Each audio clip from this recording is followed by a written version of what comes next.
Session 2, South American Civilization, 10,240 to 5,114 years ago.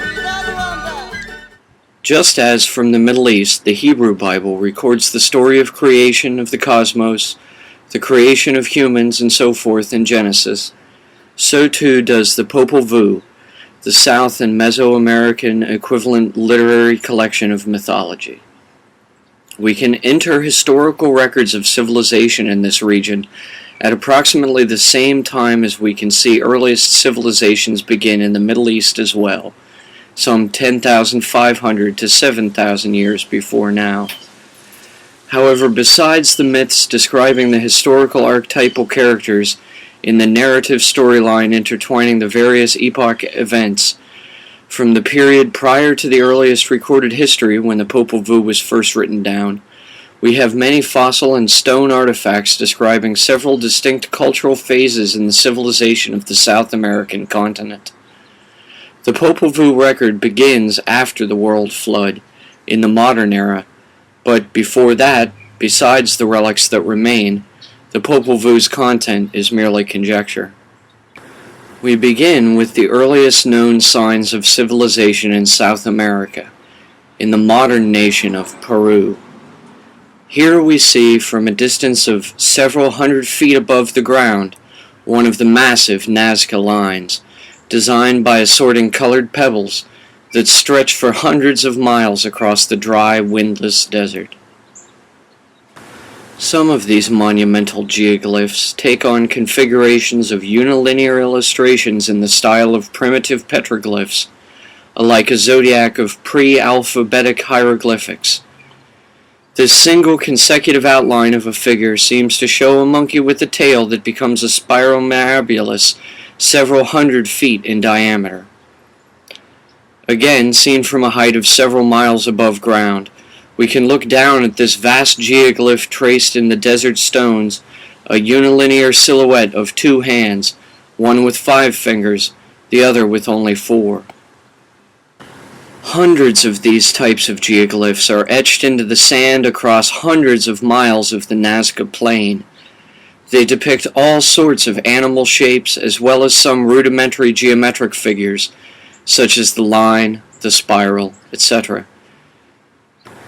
Little is known about the people who carved these lines, or even when they were originally constructed. However, the remains of terracotta potsherds from the nearby area tell us some about the culture of the people who were, at the least, the Nazca Line's latest custodians. Here we see a vase shaped like a mushroom, painted with lizards, a regular bowl with geometric fish designs, a dual-stem vase with figurative birds, and a primitive pipe sculpted to look like a snake. The remains of the people themselves are preserved to this day by a process of desiccating and mummification performed on them at the time of their decease. The mummy we see here wears a patterned beaded headband over long, straight red hair. In the jungles of Peru to the northeast of the Nazca Desert, we find a strange collection of artifacts in the form of carvings on stone many modern archaeologists refuse to accept as authentic relics due to the impossibility of accurately dating their crafting, and due to the fact that they can be replicated using modern tools such as the Dremel. Regardless of their authenticity, however, the Ica stones are further shocking in the content of their art. As we can see in these few examples from among the hundreds thus far found in this area, they depict such absolute anachronisms it boggles the scientific mind. A man rides a pterodactyl flying dinosaur. A map of the globe showing South America connecting to Australia between Antarctica and South Africa. An artificial breathing apparatus for keeping a patient alive while performing open torso surgery. An anatomically accurate Triceratops quadruped dinosaur. Another map of the globe showing land masses surrounded by their suboceanic tectonic plates. a second example of two surgeons performing an open torso inspection, a man with a telescope looking up at a comet. However, even more difficult to explain than the anachronistic Ica stones are the elongated human skulls found throughout South and Mesoamerica, occurring in their highest abundance in the area around Ica in the jungles of Peru.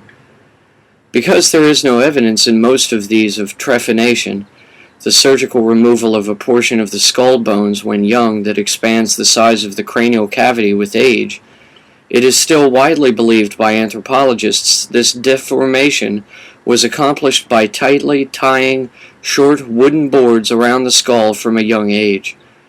The cultural purpose of this practice has since been lost to time. The first massively built structure in South America, so far as is known now, is at Tiwanaku in Peru. Here we see the three stelae at the center of the wide courtyard of the Temple of Viracocha at Tiwanaku. Placed facing the entrance to this slightly subterranean courtyard is the stele of Viracocha. At some distance behind this stele is an archway that was not apparently attached to any other structure. This is the gateway of Viracocha. Here we see the carving of him above the gateway, signifying him as a feathered serpent. The next sign of prehistoric civilization in South America is the high Andes mountain pass Incan city of Machu Picchu in Peru, displaying an advanced level of both architecture and its stepped agricultural terraces and its stone masonry in hewing, transporting, and fitting the stones of the city's walls, some of which weigh as much as 10 tons, the same size as the blocks comprising the Great Pyramid at Giza. Machu Picchu was built some 600 years ago, only shortly before the Spanish-European invasion of South America. However, it represents the Incan civilization indigenous to this area from before the origins of recorded history can account. Session 2B, Mesoamerican Civilization. 5,114 years ago to 2012 year Pythagoras. Before we can bring the context of Mesoamerican civilizations up to contemporary dates with the later Incan Empire in South America, we must first consider the Olmecs, who were late contemporaries of the Nazcans and Icans of Peru. The Olmecs once populated the entire Mesoamerican land bridge and the Yucatan Peninsula. However, by the time recorded history began being kept by the Maya in the form of the Popol Vuh, the earliest surviving written record in the area, the Olmec were already mostly forgotten, their populations dispersed in the south-central jungles of what we today call Mexico. From 3,600 to 2,400 years ago, the Olmec lived in dense populations in a rigid class structure. Their artifacts and relics remaining to this day include, most recognizably, several hundred enormous stone busts scattered throughout the jungle of Mesoamerica. The scale of all of them is identical, though no two look exactly alike. Some depict wrinkled old women, others robust masculine bone structure, but few resemble the appearance of the indigenous people populating the region today. The first great civilization to arise following the downfall of the Olmec society were the Mayans of the Yucatan Peninsula. It was the Mayans, some 4,600 years before now, who codified their hieroglyphic alphabet of ideograms and began keeping the written record that has come down to us today in the form of only a few codices in Mayan script and the Spanish Popol Vuh. In this illustration from one of the surviving codices, we can see one of the main characters from the story's narrative using a blowgun to hunt the Quetzal bird. Below the bird is a vision serpent, identifying again with the archetype of the feathered serpent. From earliest Mayan architecture, we find monumental-sized sets built for the staging of dramatic events, meant to act out and commemorate the events in the stories of the Popol Vuh's narrative. At Copan, we find the sacred ball court of the Xibalba Bay. It was here the lords of the Mayan underworld entered into the earth down a stairway from the sky. Likewise, at nearby Tikal, the ruins attest to the bold egos of the chiefs who ruled in the names of these Mayan underworld lords. The palaces of the ball court players stand monumentally tall and date as far back as 2,500 years ago. Nearly equidistant from Tikal as Tikal was from Copan, lay the Mayan observatory temples of Palenque. It is here, in the Temple of Inscriptions, we find the tomb of Pakal Votan, who reigned around 1,300 years ago. On the intricate low relief of the lid of his sarcophagus, we see Pakal seated above the demonic bat deity Zatz, inhaling ayahuasca from the tree of the crossroads, atop which sits the Quetzal. Around 1,010 years ago, the temple of Quetzalcoatl was erected by the Toltec king of that name at the site of a well long used for human sacrifice. This signified the height of, and the beginning of the eventual decline of, the Mayan culture of the region. The Mayan culture was complex, and its pantheon of deities were illustratively detailed anthropomorphic zoomorphs who controlled various elementary forces on Earth, such as the bat god, the god of rain, the god of death, etc. Their calendrical method was capable of measuring extraordinarily long durations of time, such that their calculations could easily exceed not only the age of the planet Earth, but the galaxy and possibly even the currently known cosmos itself. This system, while elaborate in appearance and application, is simple in its basic component units. A day is called a kin. A wenal, the Mayan month, is 20 kin. A ton is the Mayan solar year of 360 kin.